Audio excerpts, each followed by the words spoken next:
Assalomu alaykum, yaxshimisizlar? Qabulimizda Instagramda ko'rib keldim.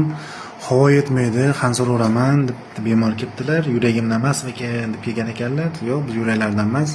Ammo buqoqni qarang. Tugunni ko'ryapsiz, gigantskiy tugunlar bilan ikkala mana o'ng tomonlari bu.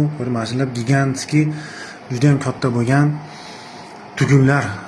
Albatta bemorni bersa, birinchidan o'zi tashqaridan qisadi bu ob'yomli hosila bo'lgani uchun, ikkinchidan bu chiqargan gormonlar ham yo'lda qiynaydi. Ya'ni buqoq yuragi deymiz, teratoksis, ya'ni zaharli buqoq yuragi deyiladi. Shu darajaga olib keladiki, yurakni o'ynatib ishirib yuboradi.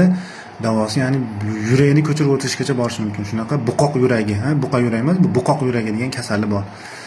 Shu darajada chambarchas bog'liq, lekin nimaga inkor qilishyapti, mana kompyuterlarga yozishadi bo'lishi mumkin emas deb. Qattan o'zi bunaqa buqoq yuragi degan kasalliklar, nimaga yurakni urish soniga qarab turib buqoqni og'irlik darajasi qo'yishlari. Sog' bo'ling, salomat, videoga like bosib, yaqiningizga ulashib qo'ying. Podpiska bosishdan chiqmasin.